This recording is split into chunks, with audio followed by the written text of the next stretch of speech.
सच्चिदानंद रूपाय विश्वोत्पत्त्यादि Hathaway तापत्रय विनाशाय श्री कृष्णाय वयं नमः।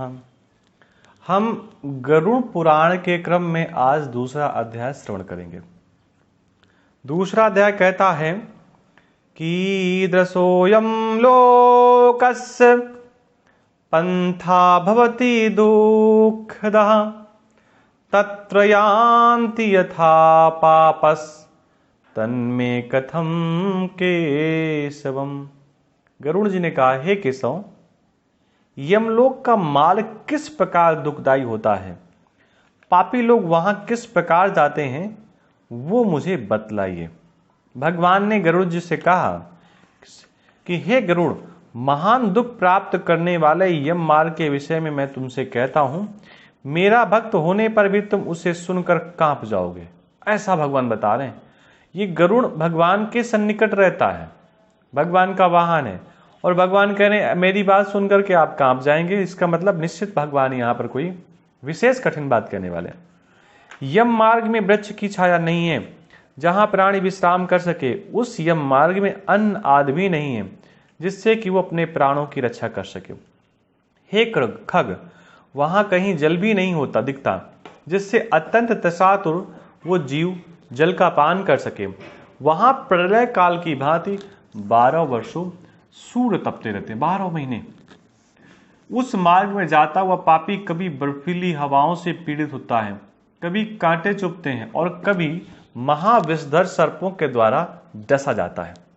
पापी कहीं सिंहों, व्याघ्रों और भयंकर कुत्तों द्वारा खाया जाता है, कहीं बिच्छुओं द्वारा डसा जाता है और कहीं उसे आग से जलाया जाता है। ये उस व्यक्ति की क्रियाएं हैं। तब कहीं अति भयंकर महान असी पत्रवन नामक नरक में पहुंचता है। पहला नाम बताया गया असी पत्रवन, जो 2000 योजन विस्तार वाला कहा गया है। वो वन कौवों, उल्लुओं, वटों, गीधों, सरंगों तथा डांसों से व्याप्त है। उसमें चारों ओर दावाग्नि व्याप्त है। असी पत्र के पत्तों से वो उस वन में छिन्न भिन्न हो जाता है। कहीं अंधे कुएं में गिरता है, कहीं विकट पर्वत में गिरता है, कहीं छुरे की धार पर चलता है तो कहीं कीलों के ऊपर उसे चलना पड़ता है। ये प्रक्रियाएं बताई गई। कहीं घने अंधकार में गिरता है, कहीं उग्र जल में गिरता है, कहीं जोंकों से भरे हुए कीचड़ में गिरता है तो कहीं जलते हुए कीचड़ में गिरता है। ये बात बताई गई रास्ते की।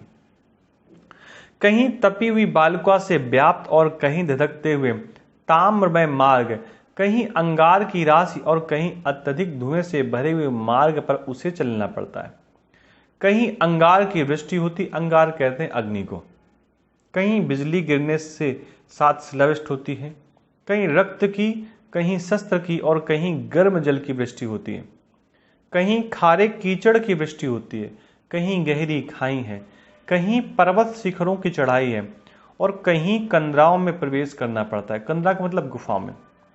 वहां कहीं घना अंधकार है तो कहीं दुख से चढ़ी जाने योग्य शिलाएं हैं, कहीं मवाद, रक्त तथा विष्ठा से भरे हुए तालाब हैं। ये गंदगी से भरे तालाब हैं। मार्ग के बीचों बीच अत्यंत उग्र और घोर वैतरणी नदी बहती है। इसका सब लोगों को ज्ञात है कि वैतरणी नदी रास्ते पे मिलती है, जो अति दुर्गम है, बहुत कठिन है उसको पार करना। वो देखने पर दुखदायिनी हो तो क्या असर, उसकी वार्ता ही भय पैदा करने वाली है। और वो है कितनी, वो 100 योजन चौड़ी। उसमें पुई यानी कि पीप और मवाद यानी कि गंदगी, विष्ठा, शोणित, रक्त बहते रहते हैं। हड्डियों के समूह से तट बने हैं, चारों तरफ हड्डियों के समूह बने हैं, अर्थात उसके तट पर हड्डियों का ढेर लगा हुआ है।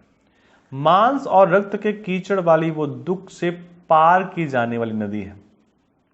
अथाह गहरी, पापियों के द्वारा दुख पूर्वक पाप की जाने वाली वो नदी केश रूपी सेवार से भरी होने कारण दुर्गम है। वो विशाल का ग्राहों से व्याप्त है। ग्राह का मतलब घड़ियाल, मगर और सैकड़ों प्रकार के घोर पक्षियों से आवृत है। हे करुण, आए हुए पापी को देखकर वो नदी ज्वाला और धूम से भरकर कड़ाह में रखे घृत के भांति खौलने लगती है। मतलब ये कि जब पापी वहां पहुंचता है तो जो नदी पहले शांत होती है तो आए हुए पापियों को देखकर अचानक उबलने लगती है। वो नदी सुई के समान मुख वाले भयंकर कीड़ों से चारों ओर व्याप्त है। नदी में इतनी गंदगी के अलावा और भी हैं, कीड़े हैं जिनके मुख सुई के समान है। वज्र के समान चोंच वाले बड़े बड़े गीत कौवों से घिरी हुई है। वो नदी शिशुमार, मगर, जोंक, मछली, कछुए तथा अन्य मांस पक्षी जलचर जीवों से भरी पड़ी है। उसके प्रवाह में गिरे हुए बहुत से पापी रोते चिल्लाते हैं और हे भाई, हाँ पुत्र, हाँ तात, इस प्रकार कहते हुए बार बार विलाप करते हैं। भूख और प्यास से व्याकुल होकर पापी जीव रक्त का पान करते हैं, रक्त का ही पान करते हैं, जल होता नहीं है। और वो नदी झागपूर्ण रक्त के प्रवाह से व्याप्त महाघोर, अत्यंत गर्जना करने वाली, देह में दुख पैदा करने वाली भयावह है। उसके दर्शन मात्र से पापी चेतना शून्य हो जाते हैं। बहुत से बिच्छू तथा काले सर्पों से व्याप्त उस नदी के बीच में गिरे हुए पापियों की रक्षा करने वाला कोई नहीं है। उसके सैकड़ों हजारों भंवरों में पड़कर पापी पाताल में चले जाते हैं, क्षण भर पाताल में रहते हैं और एक क्षण में ऊपर चले आते हैं। हे खग, वो नदी पापियों के गिरने के लिए ही बनाई गई है। उसका पाप नहीं दिखता, वो अत्यंत दुख पूर्वक तड़पने युक्त तथा बहुत दुख देने वाली, कुल मिला के नदी जो है वैतरणी, वो भयानक पापनी नदी है। इस प्रकार बहुत प्रकार के क्लेशों से व्याप्त अत्यंत दुखप्रद यम मार्ग में रोते चिल्लाते हुए दुखी पापी जाते हैं। कुछ पापी पास से बंधे होते हैं, कुछ अंकुश में फंसा कर खींचे जाते हैं और कुछ शस्त्र के अग्रभाग से पीठ में छेदते हुए ले जाए जाते हैं। कुछ नाक के अग्रभाग में लगे हुए पास से और कुछ कान में लगे हुए पास से खींचे जाते हैं। कुछ काल पास से खींचे जाते हैं, कुछ कौवों से खींचे जाते हैं। वे पापी गर्दन, हाथ, पैर में जंजीर से बंधे हुए तथा अपनी पीठ पर लोहे के भार को ढोते हुए मार्ग पर चलते हैं। अत्यंत घोर यमदूतों के द्वारा मुदगर से पीटे जाते हैं, पिटाई भी होती है, मुदगर से पीटे जाते हैं और वे मुख से रक्त वमन करते हुए तथा वमन करते हुए रक्त को पुनः पीते हैं। अपने दुष्कर्मों को सोचते हुए प्राणी अत्यंत ग्लानि का अनुभव करते हैं और अतीव दुखित होकर यमलोक को जाते हैं। इस प्रकार यम मार्ग में जाता हुआ वो मंद बुद्धि प्राणी हाँ पुत्र, हाँ पौत्र, इस प्रकार पुत्र और पौत्रों को पुकारते हुए हाय हाय इस प्रकार विलाप करने के पश्चाताप की ज्वाला से जलता रहता है। महान पुण्य के संबंध में मनुष्य जब जन्म प्राप्त होता है और उसे प्राप्त कर भी मैंने धर्माचरण नहीं किया, मतलब धर्म के करने के योग आचरण को जब मैंने नहीं किया, ये मैंने नहीं किया, मैंने दान नहीं किया, अग्नि में हवन नहीं किया, तपस्या नहीं की, देवताओं की पूजा नहीं की, विध विधान से तीर्थ सेवा नहीं की, अतः हे जीव जो तुमने किया उसका फल भोगो। ये वो स्वयं अपने आप से कहता है। ब्राह्मणों की पूजा नहीं की, देव नदी गंगा का सहारा नहीं लिया, सत्पुरुषों की सेवा नहीं की, कभी भी दूसरों का उपकार नहीं किया, इसलिए हे जीव जो तुमने किया है अब उसी का फल भोगो। मनुष्यों और पशु पक्षियों के लिए जलहीन प्रदेश में जलाशय का निर्माण नहीं किया, गौवों और ब्राह्मणों की आजीविका के लिए थोड़ा भी प्रयास नहीं किया, इसलिए हे देही तुमने जो किया है उसी से अपना निर्वाह करो। तुमने नित्य दान नहीं किया, गौवों के दैनिक भरण पोषण की व्यवस्था नहीं की, वेदों और शास्त्रों के वचनों को प्रमाण नहीं माना, पुराणों को सुना नहीं, विद्वानों की पूजा की नहीं, इसलिए जो तुमने किया है उन्हीं दुष्कर्मों के अनुसार फल को अब भोगो। मैंने पति की हितकर आज्ञा का पालन नहीं किया। पति का मतलब पत्नी के लिए पति और पत्नी के लिए पति। पतिव्रत धर्म का पालन नहीं किया, गुरुजनों को गौरवोचित सम्मान नहीं दिया, इसलिए हे देहिन जो तुमने किया उसी का फल अब भोगो। धर्म की बुद्धि से एकमात्र पति की सेवा की नहीं और पति की मृत्यु हो जाने पर अग्नि प्रवेश करके उसका अनुगमन किया, नहीं, वैधव्य प्राप्त करके त्याग में जीवन व्यतीत नहीं किया, इसलिए हे देहिन, जैसा किया उसका फल भोगो। मास पर्यंत किए जाने वाले उपवासों में से चंद्रायण आदि सुवितीर्ण नियमों के पालन से शरीर को सुखाया नहीं। पूर्व जन्म में किए हुए दुष्कर्मों से बहुत प्रकार के दुखों को प्राप्त करने के लिए नारी शरीर की प्राप्त किया था। इस तरह बहुत प्रकार से विलाप करके पूर्व देह का स्मरण करते हुए मेरा मानव जन्म कहाँ चला गया, इस प्रकार चिल्लाता हुआ वो यम मार्ग में चलता है। हे ताज, 17 दिन तक अकेले वायु वेग से चलते हुए 18वें दिन वो प्रेत सौम्यपुर में जाता है और उस रमणीय श्रेष्ठ सौम्यपुर में प्रेतों का महान गण रहता है। वहां पुष्पभद्रा नदी और अत्यंत प्रिय दिखने वाला वट वृक्ष है। उस पुर में यमदूतों के द्वारा उसे विश्राम कराया जाता है। वहां दुखी होकर वो स्त्री पुत्रों के द्वारा प्राप्त सुखों का स्मरण करता है। यानी कि एक बात तो है कि व्यक्ति मृत्यु के बाद भी उसे सब कुछ याद रहता है जो उसने जीवन में किया हुआ होता है। धन कहाँ है, पुत्र कहाँ है, पत्नी कहाँ है, मित्र कहाँ है, बंधु बांधव कहाँ है। हे मूढ़, जीव अपने कर्मोपार्जित फल को ही भोगता है, इसलिए सुदीर्घ काल तक यम मार्ग पर चलो।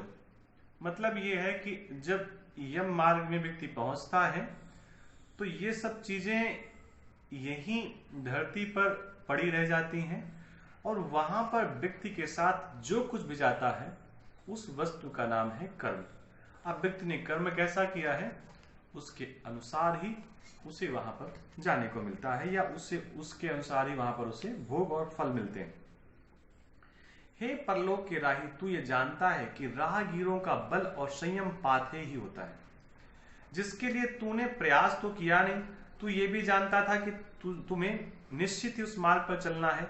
उस रास्ते पर कोई भी लेन देन नहीं होता। ये मार्ग तो बालकों को विदित है। हे मनुष्य, क्या तुमने इसे सुना नहीं? क्या तुमने ब्राह्मणों के मुख से पुराणों के वचन नहीं सुने? इस प्रकार कहकर मुदगरों से पीटता हुआ वो जीव गिरते पड़ते दौड़ते हुए बलपूर्वक पासों से खींचा जाता है।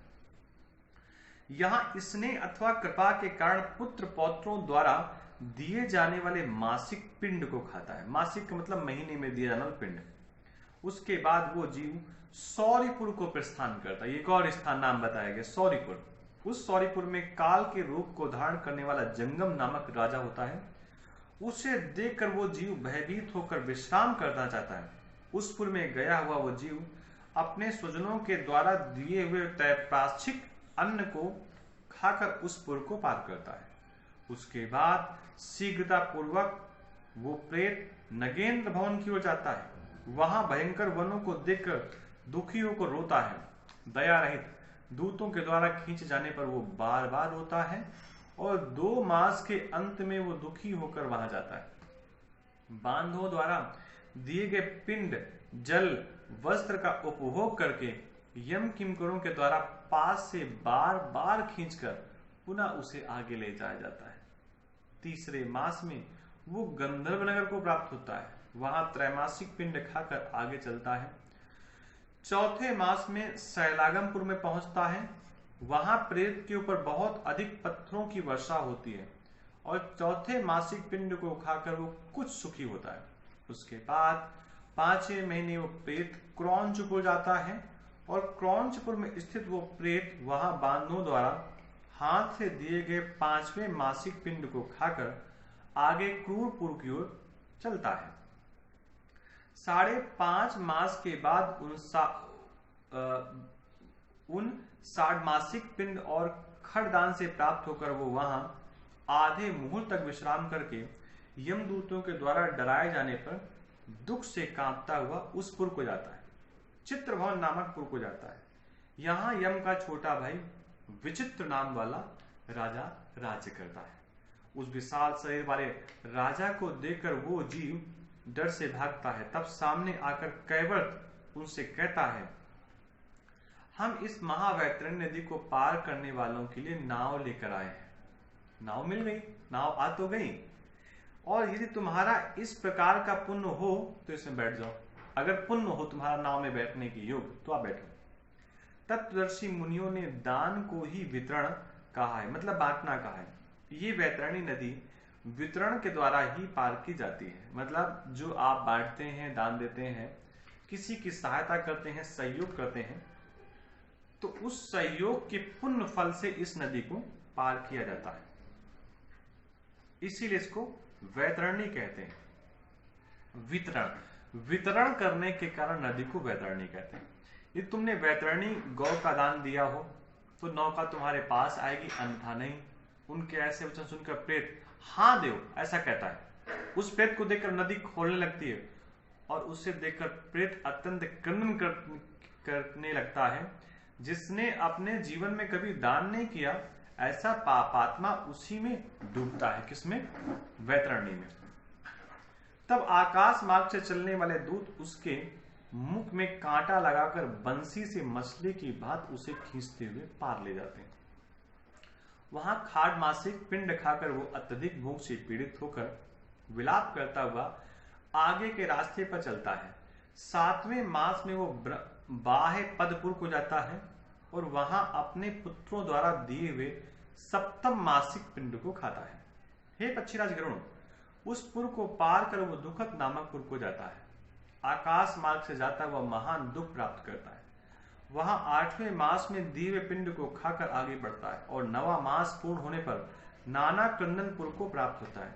वहां क्रंदन करते हुए अनेक भयावह क्रंदगणों को देखकर स्वयं शून्य हृदय वाला वो जीव दुखी होकर आग क्रंदन करने लगता है। उस पुर को छोड़कर वो यमदूतों के द्वारा भयभीत किया जाता हुआ 10वें महीने में अत्यंत कठिनाई से सुतप्त भवन नामक नगर में पहुंचता है। वहां पुत्र आदि से पिंडदान और जलांजलि प्राप्त करके भी सुखी नहीं होता। 11वां मास पूरा होने पर वो रौद्रपुर को जाता है और वहां पुत्र आदि के द्वारा दिए हुए 11 मासिक पिंड को खाता है। 11.5 मास बीतने पर वो जीव पर्योवसन नामक नगर में पहुंचता है। वहां प्रेतों को दुख देने वाले मेघ घनघोर वर्षा करते हैं। वहां पर दुखी वो प्रेत उनाब्दिस श्राद्ध के द्वारा प्राप्त पिंड को खाता है।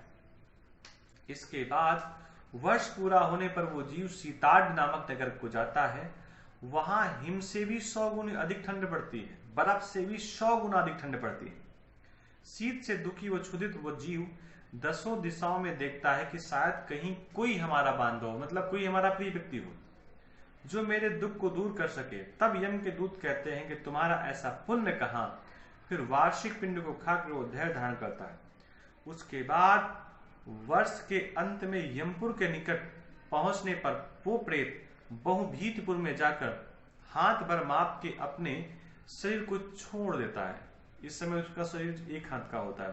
हे पक्षी, पुनः कर्म भोग के लिए अंगुष्ठ मात्र के वायु स्वरूप यातना देह को प्राप्त करके वो यमदूतों के साथ जाता है। हे कश्यप आत्मज, कश्यप आत्मज का मतलब होता है पुत्र और इनके पिता का नाम कश्यप है, तो ऐसे कहते हैं कश्यप आत्मज। जिन्होंने मरणकालीन दान नहीं दिए हैं वे यमदूतों के द्वारा दृढ़ बंधनों से बंधे हुए अत्यंत कष्ट से यमपुर को जाते हैं। हे आकाशगामी धर्म राजपुर में 4 द्वार हैं, जिसमें दक्षिण द्वार के मार्ग का तुमने वर्णन किया। ये केवल एक द्वार का वर्णन है, दक्षिण दिशा की ओर का। इस महान भयंकर मार्ग में भूख प्यास और श्रम से दुखी जीव जिस प्रकार जाते हैं वो सब मैंने बतला दिया। अब आपको और क्या सुनो। तो यहाँ तक द्वितीय अध्याय की कथा समाप्त हो जाती है और हम पुनः तृतीय अध्याय की कथा के साथ आगे आपसे मिलते हैं। तब तक के लिए आप सभी को नमस्कार और हम सब लोग मिलकर पिंडदान या अपने पितरों को जलदान तिलांजलि अवश्य देते रहे। हम मिलते हैं तीसरे अध्याय के साथ। पुनः सबको जय श्री राम, नमस्कार।